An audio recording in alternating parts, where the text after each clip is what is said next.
Arena. Mr. Daughtry. Here. Mrs. Fano. Here. Dr. Modrak. Here.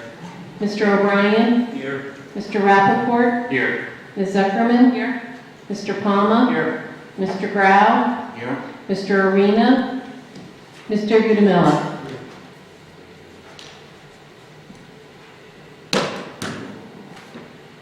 We're going to have the flag salute next, but at the conclusion, I'd like to ask each of you if you could just remain standing for a moment. One of Montville's supporters over the last 35, 40 years, Jerry Hug, recently passed away. He was a great friend to education, both academically and athletic. He did a lot for the school system. His kid went through the school system, and he passed away recently, and I'd like to have a moment of silence on his behalf at the conclusion of the flag salute. Thank you. Flag salute. I pledge allegiance to the flag of the United States of America and to the republic for which it stands, one nation, under God, indivisible, with liberty and justice for all.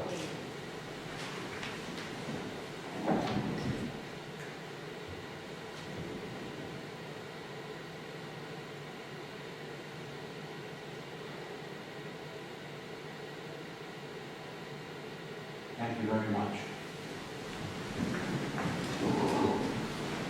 Sunshine law, please.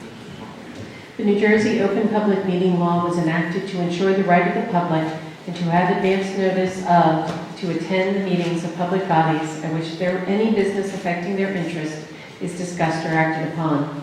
In accordance with the provision of the Act, the Montville Township Board of Education provided a public notice of this meeting, which included the time, date, and location, that was posted at the Montville Township Municipal Building, all Montville Township Public Schools, the Montville Public Library, the Montville Township Administrative Office Building, the district website, and advertised in the Daily Record, the board's official newspaper, on January 10, 2020. Thank you, Kathleen. We have our student rep here speaking. You're it, all alone tonight, double duty. Okay, so to start off, students at MTHS concluded their midterm exams this past Friday. Yay. Today marked the first day of the third marking period. The forensics team competed at Ridge High School this past weekend. Congratulations to the following students for their breaks at the tournament. Nikhil Ganesh and Arnav Sinha for placing second in public forum, Dev Patel for a semifinalist finish in Lincoln Douglas debate, Maria Papera and Victoria Way who finished first in duo, Amelia Moon for placing fifth in declamation, and Ron Pantula for placing second, and Sunay Hedge for placing sixth in JVLE. Now moving on to athletics. This week's Mustang of the Week is senior guard Emma Wax. She tallied 24 points, 6 rebounds, and 3 assists against Mo Beard, and 17 points, 5 rebounds, and 5 assists against West Essex. Last week's Mustang of the Week was senior swimmer Victoria Eisenhower. Victoria recently set new school records in the 200-meter individual medley, 100-meter freestyle, and 100-meter breaststroke. At the Morris County tournament, she set new county records in the 200-meter IM and 100-meter breaststroke, breaking her own record for the 200-meter IM. She's a 4-time county champion in both events. The wrestling team finished second overall at the Morris County tournament. Seniors Michael Conrad and Noah Fox won the county title in the 182 and 170-pound weight classes respectively. Michael Conrad is still undefeated to this point. Brandon Teresa and Derek Giordano placed second in the 152 and 138-pound weight classes, while Aaron Kurzer finished third in the 113-pound weight class. The team is currently ranked number 19 in the state by NJ.com. The hockey team is in the midst of a great season. They currently have a 12-4-3 record. Senior duo Danny Shine and Joe Nuzzi both recently eclipsed the 100 career points mark. Montville Bowling is capping off a great season with tremendous success in the postseason. The Mustangs won the Morris County tournament and had the highest overall score at the North Jersey Section 1B tournament, en route to winning Group 2. Freshman Tyler Polachek also booked his ticket to the state individuals final with his excellent performance at the tournament. The boys basketball team won a nail-biter against the Morris County School of Technology in the first round of the Morris County tournament. It was a huge team effort as 4 Mustangs scored double digits. They were Anthony Ferrari with 14, Mike Sesko with 13, my fellow student rep CJ Arena with 12, and his younger brother Daniel Arena with 11 off the bench. CJ could not make it here tonight because he and the basketball team are currently playing Parsippany Hills at home and look to bring the record to 10-5. The swim teams concluded a great season with the win against McCormick on senior day. Thank you to all of the seniors for the dedication to the team and community over the last 4 years. The competition cheer team won first place at the Battle of the Boardwalk Nationals in Atlantic City last week, making them 2 times national champions. Congratulations to everyone on the team for a great season. The winter track and field team competed very well at the Morris County Championship. Julia Kelly finished 6th in the 300 meters, Ken Shimabuku finished 4th in the 55 meters, and Fima Desir earned a silver medal in the 600 meters. In addition, the Mustangs set 27 personal records. Ken Shimabuku also set an indoor school record for the 200 meters yesterday on his way to a 5th place finish in the Morris County Coaches Invitational. The girls basketball team continued their incredible start to the season with a 59-41 victory over Morristown Beard. Emma Wax and Bella Vito each scored 24 points. In the last 2 weeks, the Mustangs won all 3 of their games, beating Mo Beard, West Essex, and Morris Knolls. The team is 14-0 and is ranked number 12 in NJ.com's state rankings. They are currently playing away at Mendham, looking to extend their undefeated streak. Now moving on to future events. The 8th grade orientation night will be held tomorrow evening at the high school. We look forward to welcoming next year's freshmen to the high school and showing them around. Now the stage is set for one of the school's most highly anticipated events. Key Club's annual volleyball marathon will take place on February 21st. Team registration concluded last week. And that concludes today's report. Thank you very much, Rick. I think also we have a big weekend coming up. I know that the girls and boys are playing Thursday night, is it?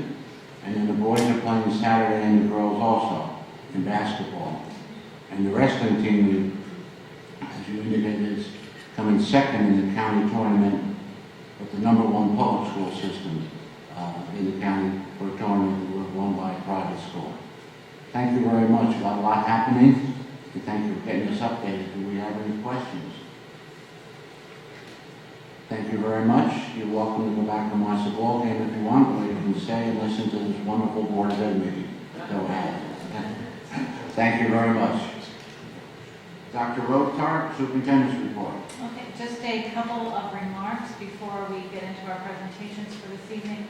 We do have a math counts team at Lazard Middle School, and over the past weekend, they participated in the Northern Region competition, did very well.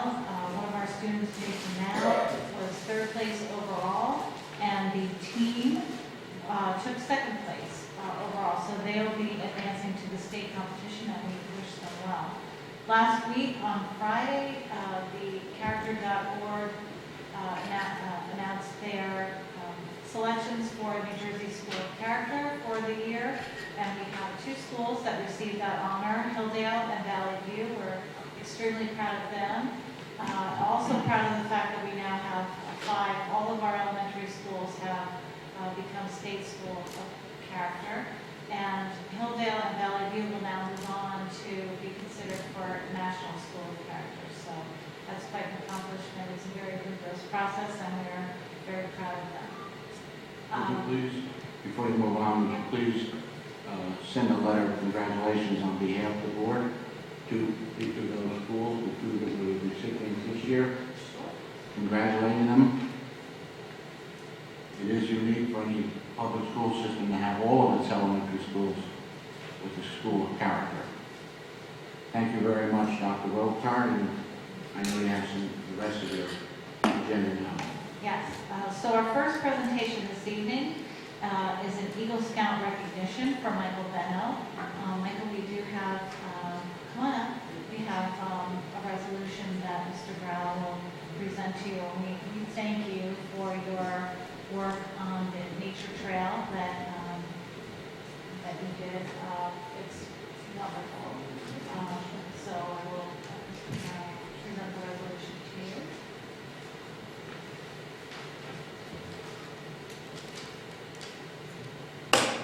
On behalf of the Board of Education, it's my privilege to present this to you. I know you're having a little soiree on Saturday, and I know that we'll have representations there. This resolution goes through everything that Michael has attained. It's quite lengthy, and I'm going to give it to his mother because I'm going to ask you to give it to your mother because I'm sure she can get it in tablet. Okay? If not, you lost your copy. Right? But on behalf of all of us on the Board of Education, congratulations. Your job well done. We want to take everything we can. We would appreciate it. Okay?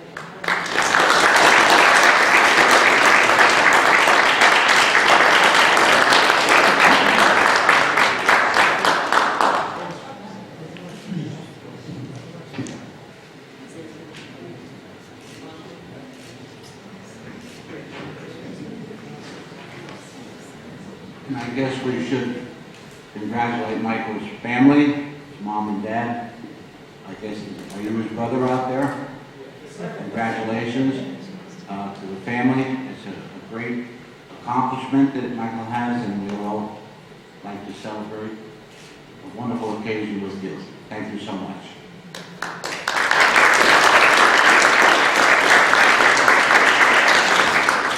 I would now like to invite Mr. Natzak to come up as we honor our ShopRite stars for the second marking period. This is always one of the favorite things that we do each quarter. I love hearing about the accomplishments of the students, so Mr. Natzak can dazzle us with their wonderful accomplishments.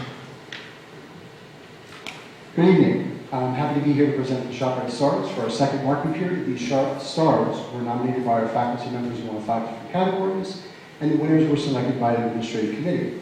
In addition to the recognition of these wonderful students, ShopRite generously donates $1,000 toward project graduation to the class of 2020. Please join me in congratulating each of our stars this evening.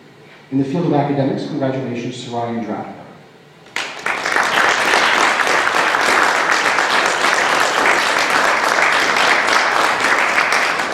Ryan has demonstrated a tremendous amount of academic growth over the course of the past 4 years.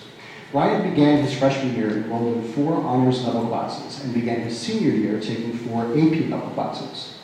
Ryan attributes his success to developing good study habits and organizational skills which he has applied to other areas of his life. For example, Ryan is a leader on the forensics team, co-president of the Teen Advisory Board at the Township Library, and more importantly, as Director of Communications of the New Jersey Student Climate Advocates. Through his participation in this organization, Ryan has attended many events, including the UN Youth Summit, UN Conference, Alliance for New Jersey Environmental Education meeting, and this past November, Governor Murphy's press conference at the Liberty Science Center where he was able to see former Vice President Al Gore. Ryan has helped write policy to incentivize clean energy and plans to help introduce this into state legislation later this month. Additionally, Ryan and I are working on creating a committee at the high school dedicated to creating social change and helping give students a voice. Ryan is still applying to several top schools but plans to pursue degrees in public policy, marketing, and psychology. Again, congratulations.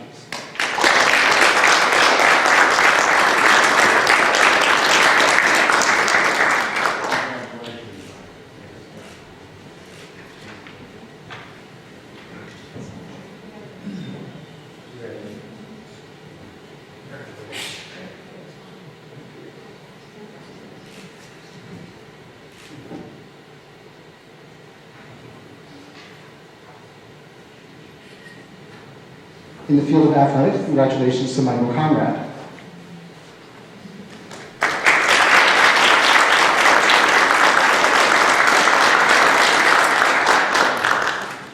Michael is a rare 3-sport athlete in baseball, football, and wrestling. Despite his talent on the field, Michael's passion is on the mat. Michael qualified to the state tournament last year and is a 2-time winner of the James O'Reilly Wrestler of the Week Award.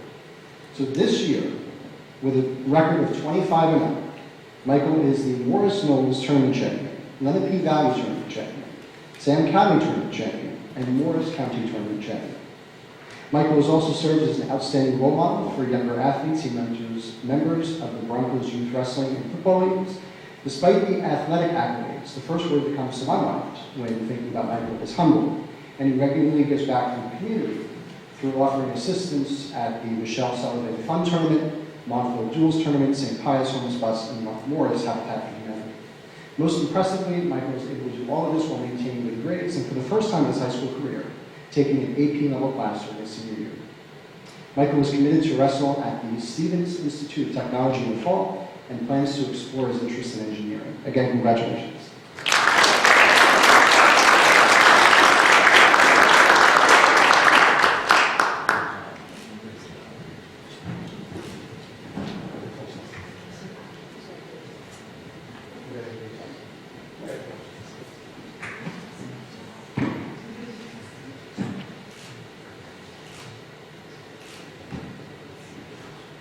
In the field of the arts, congratulations to Anna Rayberg.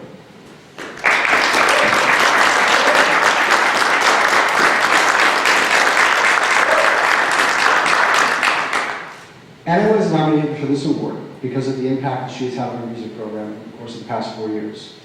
In that time, Anna has also experienced a lot of individual success, including becoming the Vice President of Trienne, Assistant Vocal Director of the Spring Musical, and Drama Club's Vice President of House Management.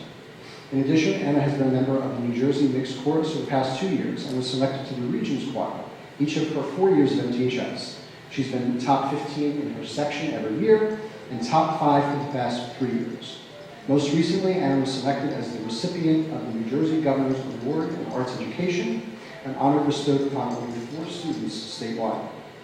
Anna has been a member of the varsity lacrosse team for 4 years and also volunteers her time to teach religious classes at St. Pius. Anna is still applying to colleges with plans to pursue a major in music education. Again, congratulations.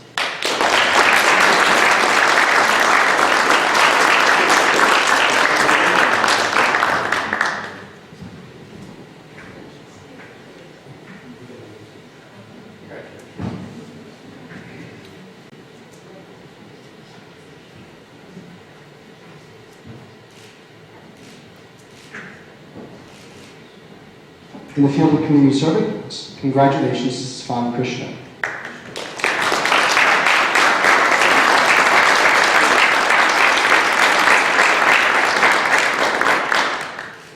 When Stefan was in the 6th grade, he was featured in a local article after he shoveled hydrants, walkways, and driveways of several elderly neighbors during a bad snowstorm. In both 9th and 10th grade, Stefan was featured in a local article after he organized a haunted hayride in his backyard for Halloween and charged admission, with 100% of the proceeds going to homeless bus. Stefan didn't ask for the articles to be written, rather members of our community saw a student making a difference in the lives of others and felt that Stefan deserved recognition. He did then and he does now. Stefan is one of the hardest working, caring, kind-hearted, funny, smart, and courageous students I've ever had the pleasure of working with. This school year, Stefan is taking a partial day schedule, completing coursework for graduation in the morning and working for our school district in the afternoon. Additionally, Stefan is a junior firefighter, and on February 10th, he will be promoted to senior firefighter in our town. Stefan's acts of bravery and selflessness will continue. In the fall, Stefan plans to attend CCM, then enroll in the police academy to become an officer. Again, congratulations.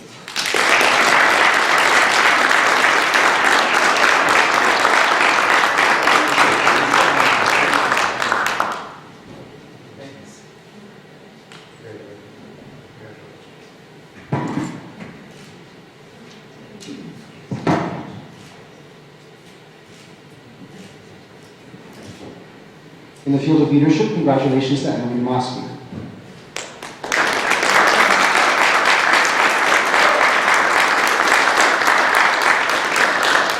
The phrase, "be the change you want to see in the world," comes to mind when I think of Emily. Emily leads by examples, and for 4 years has worked to make MTHS a more safe and accepting environment. Emily has been able to accomplish this through her compassion for others, take charge attitude, and vision. Although Emily serves on the Teen Advisory Board of the Township Library, her greatest and proudest achievement is the work that she has done through our MTHS Initiative Alliance. For example, Emily has helped educate our student body, generate more interest in GSA through active recruitment of new members, create more awareness of LGBTQ issues, fight back against hate, and lead the way to making MTHS a more positive school for all. One of the ways that Emily has accomplished this more recently is through the GSA PSA, which is a daily message read as part of our daily announcements. Emily will be attending Rider University in the fall and plans to pursue a degree in entrepreneurial studies with a minor in sustainability. Again, congratulations to Emily and to all of our second parking period shopper staff.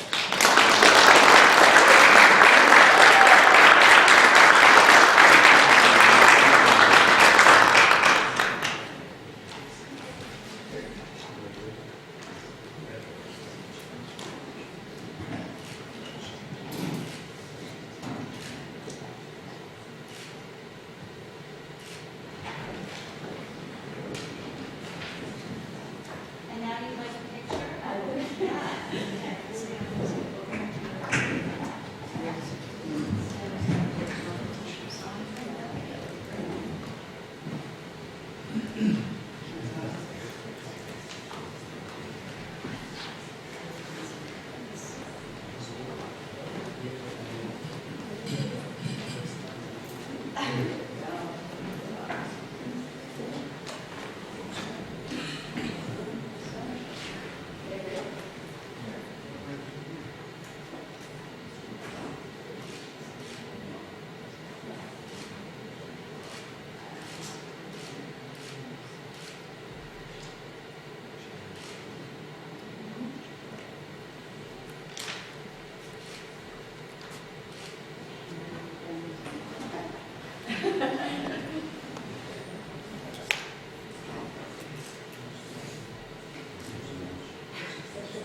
your list of accomplishments is quite amazing. We are all very, very proud of you.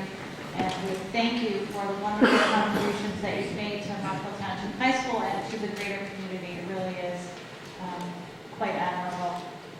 Let's have one more round of applause for the kids and their parents.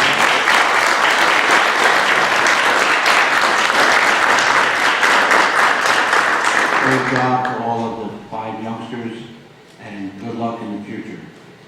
Dr. Rothman? Yes, I would now like to turn things over to Mrs. Andrea Woodring, who is our Assistant Superintendent for Curriculum and Instruction. She's going to do a presentation this evening. This is part of the board's work towards attaining certification through New Jersey School Boards Association. And I think Andrea's topic is particularly timely, so I will turn things over to her. Maybe before you get started, Andrew, we could have like a 5-minute recess, because I know some people will probably want to leave and give them a chance to socialize. I wish I could. No. We have a 5-minute recess, everyone. Okay? Mr. Graham. So the topic that I'm going to speak about is childhood trauma and the trauma-informed classroom. It's not a light topic by any means, but I think it's an important one to have and for you all to understand the work that we've done and basically what it is. So the presentation will go through what are ACEs and the science behind it, the health effects of toxic stress on children, what the trauma-informed classroom is, and then what we in the Montville Township Public Schools have done over the past several years to become trauma-informed. ACEs stands for Adverse Childhood Experiences, and it really means childhood trauma, and it's children who have had toxic stress during their childhood. The term came about because of a study. Between 1995 and 1997, 2 doctors, one who was the head of the Kaiser Permanente's Department of Preventive Medicine in San Diego, and the other from the CDC, surveyed trauma experiences of over 17,000 Kaiser Permanente patient volunteers. You should note that these participants were predominantly white, middle and upper middle class people. They were college educated, they all had jobs, and they all had really great health care. And the participants were asked about the different types of childhood trauma that had been identified in earlier literature. And it ranged abuse, physical, sexual, emotional, neglect, physical and emotional, exposure to domestic violence, household substance abuse, household mental illness, parental separation or divorce, and incarcerated family member. I gave you a copy of the questionnaire because if you read this, you'll never see it. Since the study in 1997, they've added more trauma that they recognize as being toxic to children. And that's community violence, sex trafficking, medical illness, loss of a loved one, natural disasters, displacement, terrorism, school violence, and poverty. There were 6 major findings that came out of the ACE study. The first was that ACEs are common. 64% of adults have at least one. And ACEs cause adult onset of chronic disease, such as cancer and heart disease, as well as mental illness, violence, and being a victim of violence. ACEs usually don't occur alone. If you have one, there's an 87% chance that you have 2 or more. The more ACEs you have, the greater the risk you have of chronic disease, mental illness, violence, and being a victim of violence. People have an ACE score of 0 to 10. Each type of trauma counts as 1, no matter how many times the trauma happened to you. Some scary statistics: people with an ACE score of 4 are twice as likely to be smokers and 7 times more likely to be alcoholics. If you have an ACE score of 4, it increases your risk of emphysema or chronic bronchitis by nearly 400%, and attempted suicide by 1,200%. People with ACE scores, high ACE scores, are more likely to be violent, have more marriages, more broken bones, more drug prescriptions, more depression, and more autoimmune diseases. If you have an ACE score of 6 or higher, you have a risk of shortening your life or of having a shortened lifespan by 20 years. The last two findings were that ACEs are responsible for a large portion of workplace and school absenteeism.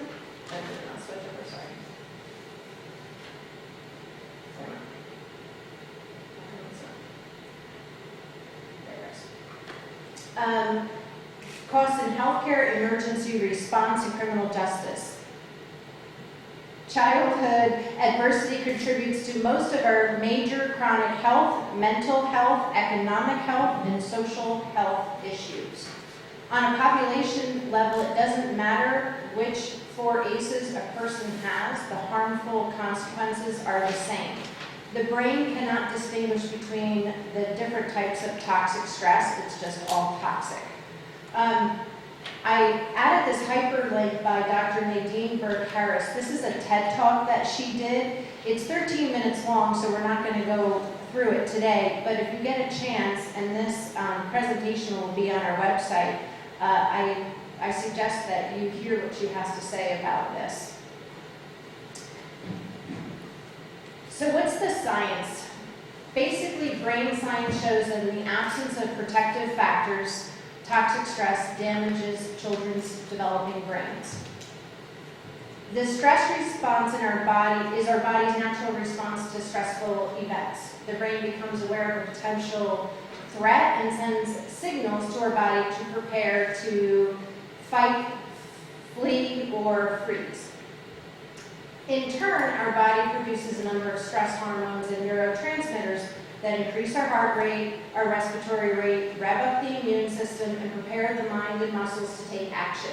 It's basically that primitive part of our brain that tells us that there's danger and we need to prepare to do something about it. However, when this stress response is activated over a long period of time, the stress hormones actually begin to tear down the body's organs and the immune system in a way that can damage children and cause chronic health problems as an adult. There's 3 types of stress that people endure. The first is positive stress, and that's like learning to ride a bike, the first day of school, public speaking. Your heart rate and your heart rate increases, there are mild elevations in the stress hormone levels, but it's not concerning, and your body usually resumes to its normal levels very quickly. And then there's tolerable stress. That could be a death of a loved one or surviving a natural disaster. It's serious, but the temporary response mitigates over time, especially if it's buffered by supportive relationships. The toxic stress is the one that we just talked about, that's from the ACEs survey, and that's prolonged activation of the stress response systems in the absence of protective relationships. And you're going to hear that a lot about this topic, that idea of having a protective relationship. So what does actually happen to a child when they are victims of toxic stress? It actually changes the child's nervous system. The fear centers in the brain, the limbic system, the amygdala, significantly increase in size. The child suffers from symptoms that look similar to PTSD. The toxic stress decreases the size and impairs the function of the regions of the brain responsible for learning, memory, and executive functioning. Children have a greater risk of learning and behavioral problems. It changes the immune system. It suppresses the child's immune system, and it puts the child at risk for lifelong chronic illnesses. And it actually changes the DNA. The DNA is changed in such a way that the child's gene expression affects body functions, and this can actually be passed on in future generations. So 1 out of every 4 children attending school has been exposed to a traumatic event that can affect their learning or behavior. In a typical high school classroom of 30 students, nearly 45% of the students will have 3 ACEs or more. Trauma can impact school performance. It leads to lower GPAs, higher absences, increased dropout rates. and decreased reading ability.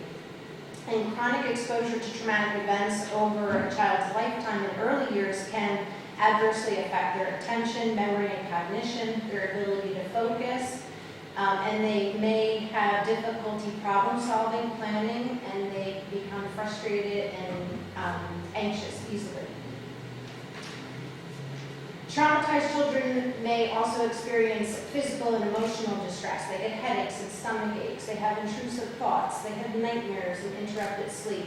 Poor control of their emotions, unpredictable and impulsive behavior. They may socially withdraw. They have an over or under reaction to bells, physical contact, door slamming, sirens, light, sudden movements.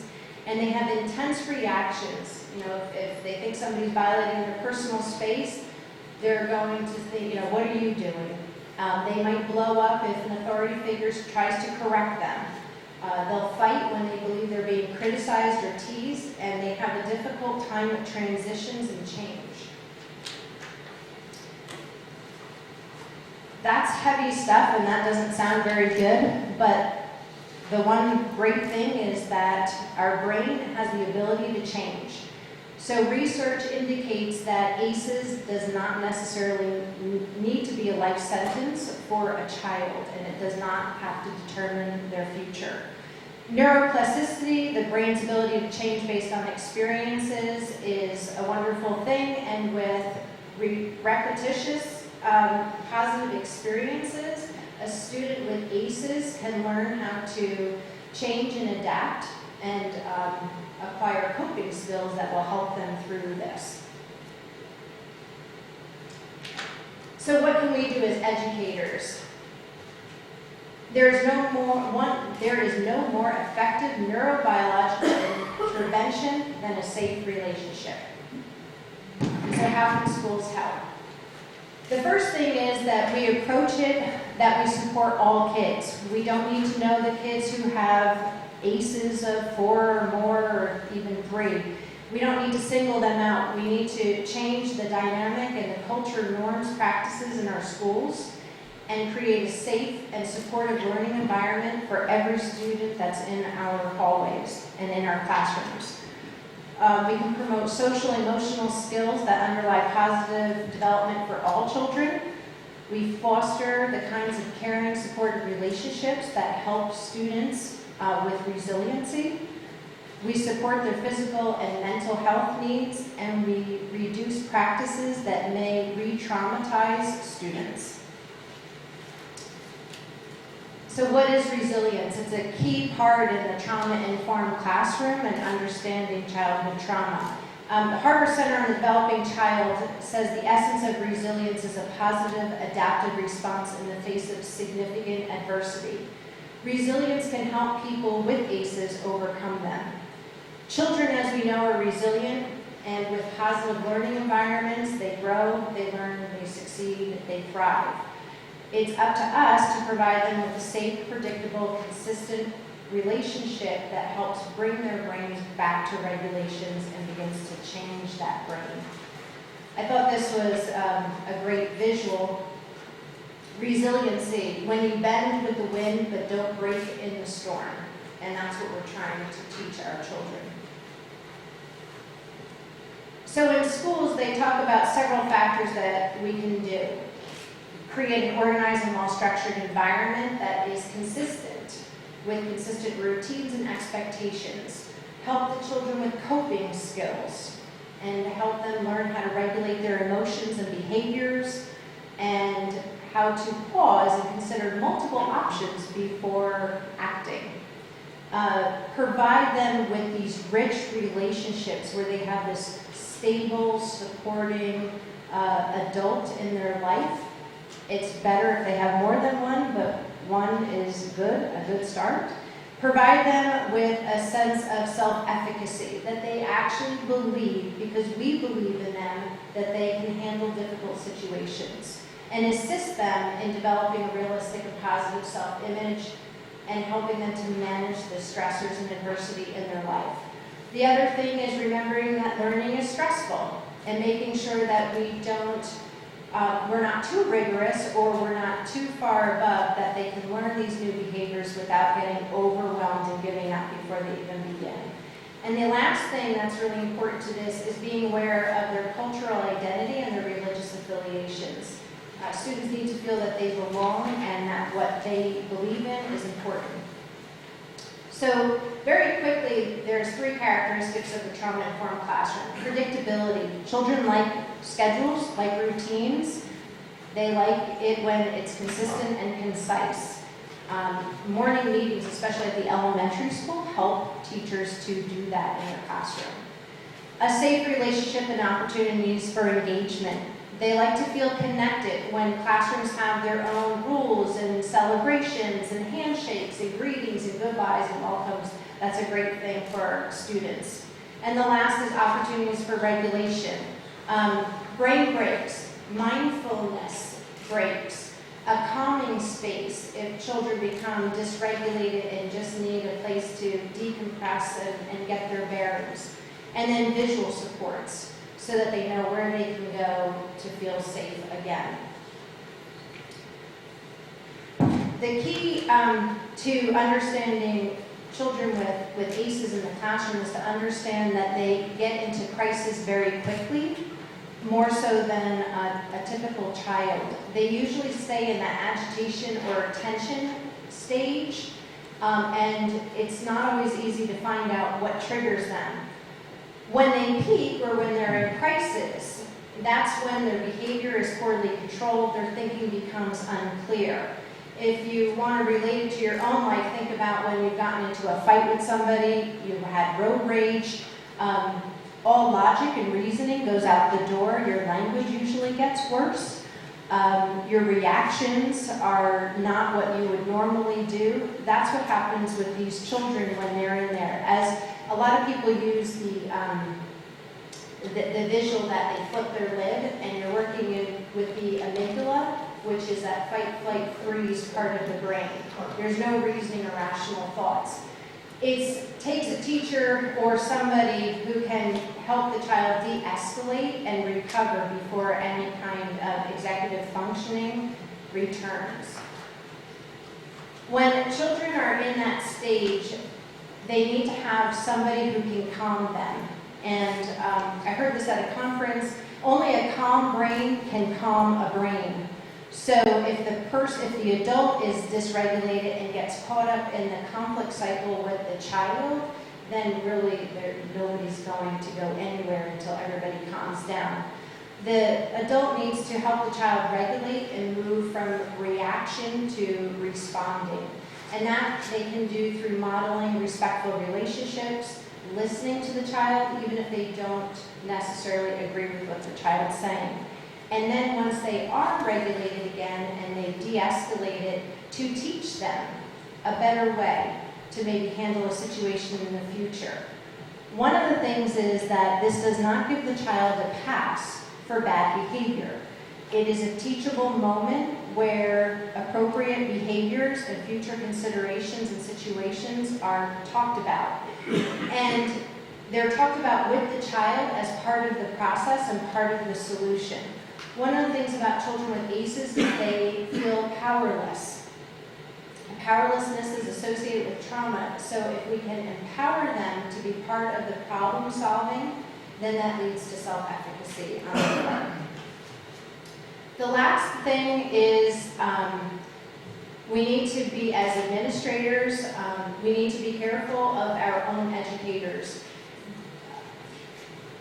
Teachers deal with children in conflict and crisis and bad behaviors on a regular basis, and they can get caught up in that burnout, compassion fatigue, or secondary traumatic stress. So it's really important that they tend to their own mind, body, and spirit. They're aware of their own emotional reactions.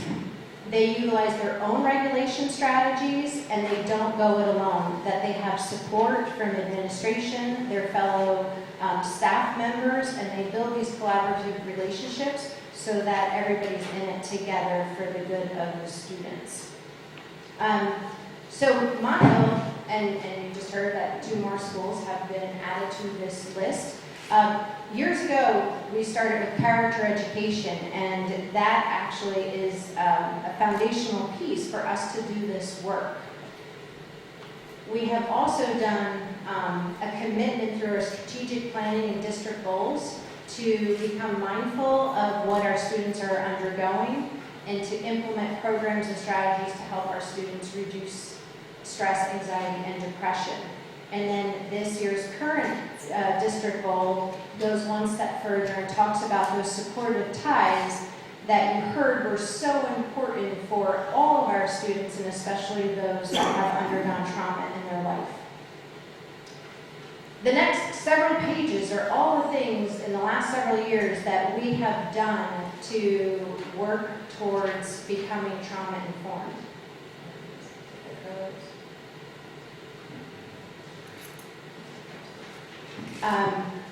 And this started with our own work as an administrative team.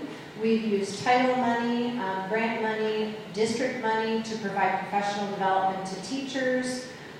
We had trained all the staff members on adverse childhood experiences last year, and we're continuing that.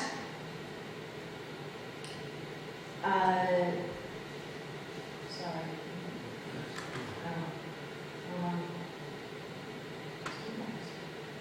There you go. Last year we had Angst, that movie that talked about anxiety, and we did that for students, teachers, and parents.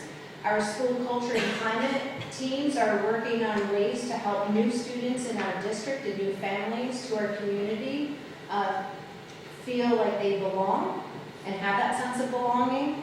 We're focusing on enhancing our positive student-teacher relationships that already occur in our school, working with consultants to get some guidance and help with some of our students that have struggled with some behavioral issues, looking at our ESL population and is there something more that we can do for them, and it continues. I'm sure by the end of the year we will have more added to this list.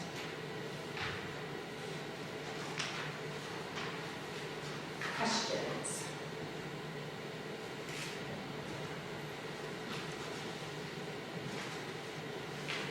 Thank you very much, Andrea.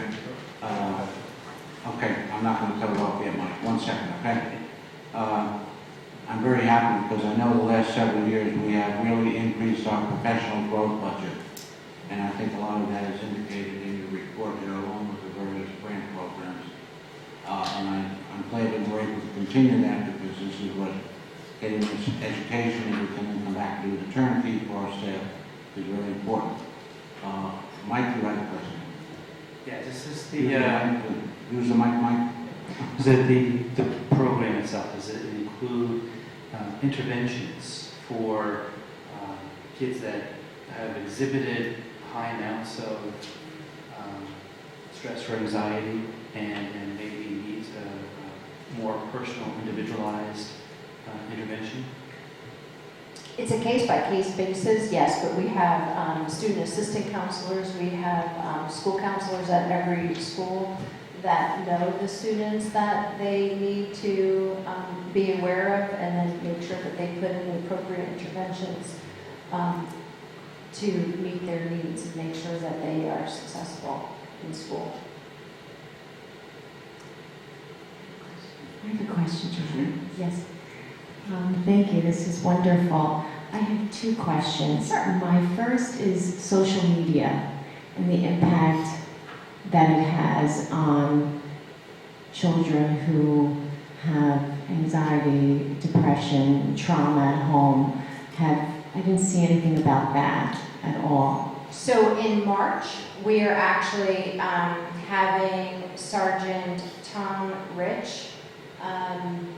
He is a police officer in Summit, and he is also a cyber safety expert. He will be speaking to our students and parents. I believe it's March 30th or 31st is the evening presentation, and then he'll be doing stuff with the students as well. Is there a way for those parents that can't participate at night where they can log into a video room and watch the presentation? provides that type of arrangement. Yeah, I don't know if he does, although I do know that he does presentations around, so I don't think it's like closed off to people to hear. No, he does present in a lot of school Yeah. districts, and if, you know, on his website, I think you can access where some of those presentations are. They're usually open to the public. He just wants to get the information out. Yeah. And it's very helpful for parents. I would encourage parents to attend if at all possible. I think my next question is do you find that parents may not contact the school? Let's say they're separated or getting a divorce, and then you find the staff is concerned about the child, discipline issues, grades, etc., and then a guidance counselor then finds out, we're having issues at home. Is that generally how our guidance counselors find out that there might be trauma at home, or is it after? I can't speak to that. I could find out, but we usually do, whether the parents come forward before or after the fact, or it's a case of the child's exhibiting behavior that they haven't exhibited before, and then people reach out to the families and let them know, and sometimes that's revealed through that way as well. I could see families hesitant to ask for help, possibly, so. Anybody else? Thank you very much, Andrea, and thank you, Renee, for making sure we have money in the budget for this professional growth and development. And I know the mindfulness and everything else that you've been pushing in the budget for the last several years. I'm sure we've seen some great results. I thank you for that. Do you have anything else? No, that concludes my report. Thank you. Okay. We have not a lot of good news, but Renee hit some of it before. What those are. Business administrative report, team. We are currently in the process of compiling and preparing the 2020-21 school budget. So as we proceed into the meetings through February and March, we'll be presenting that information to the Finance Committee and then to the board as we discuss our plans for the next school year. This will be the tentative budget and the final budget is approved in April. Correct, at the public hearing. Thank you very much. Facilities, I know you guys haven't met since last time, right? We didn't have a meeting from 2 meetings ago, we met, we didn't have one from then, right? The Finance Committee hasn't met since before the last public meeting, correct? We're meeting on the 18th, right? Yeah. Right. Curriculum, Mr. Palmer? No report. Policy, personnel, David? No report.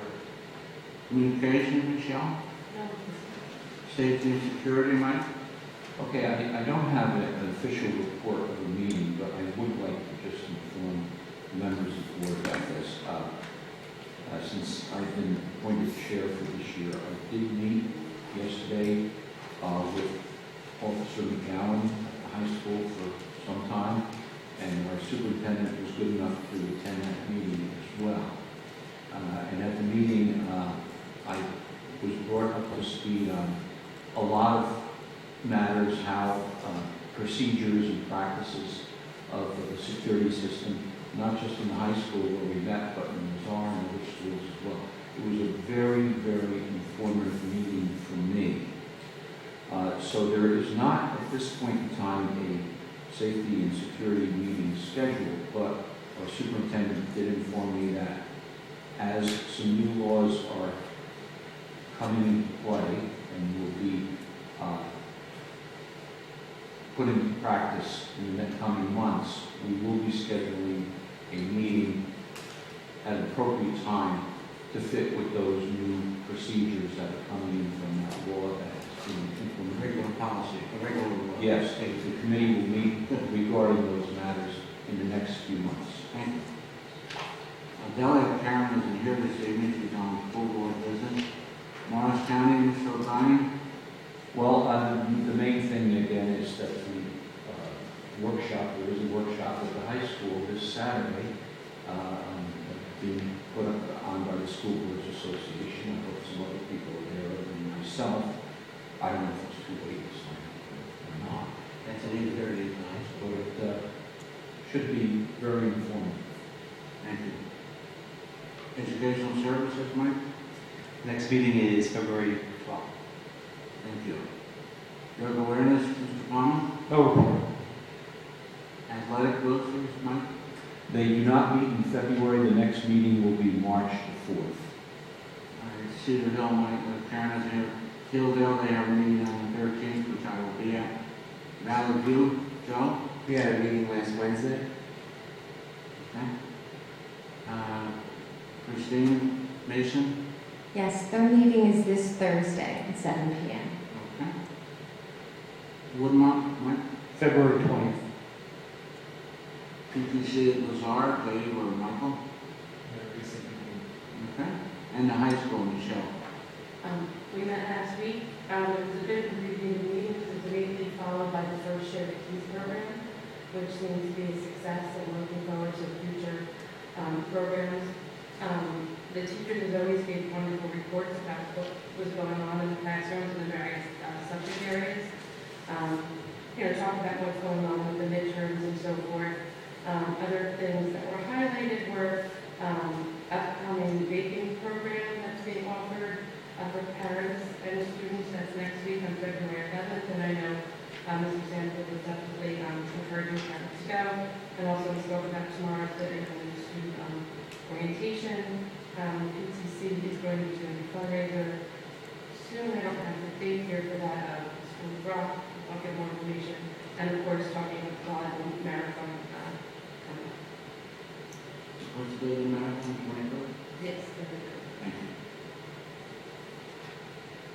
Public participation is an opportunity for any member of the public to ask questions on anything on the agenda. Do we have any members of the public that have any questions on agenda items? We have a chance at the end to also ask other questions, all right? I'd like someone to move the agenda. We have an agenda on page 7. Please move that, please add in your motion in second. Thank you. Item I, minutes. J? K? L? M?